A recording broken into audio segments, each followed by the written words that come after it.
Слава храбрецам, которые осмеливаются любить, зная, что всему этому придет конец.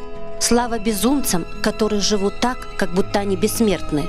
Влюбленные всех времен с нетерпением ждут приближения праздника Святого Валентина, именуемого Днем влюбленных, и готовятся встретить его по-особенному. Я думаю, что каждый мужчина в этот день, каждый любящий человек, каждая женщина обязательно приготовила подарок своему любимому человеку. В этот день влюбленные, даже если в ссоре, они все равно преподносят своим любимым цветы, потому что в этот день между влюбленными ссора не должна быть.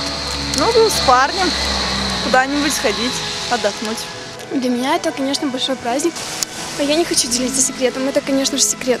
Это сюрприз. Сюрприз, да. Не хочу открывать сюрприз.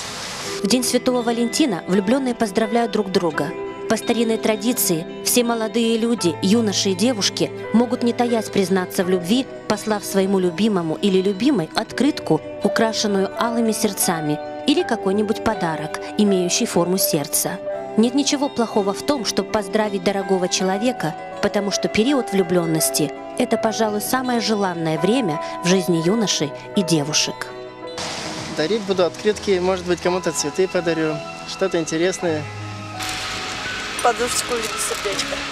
А что хотите получить в День Святого Валентина? Ну, что подарит?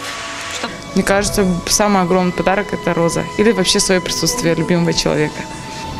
Мне кажется, самый лучший подарок – это я буду для него. Я всем в этот день влюбленным желаю счастья, а тем, кто не испытал это чувство, влюбиться по-настоящему и почувствовать это чувство. Конечно же, любви искренней и большой.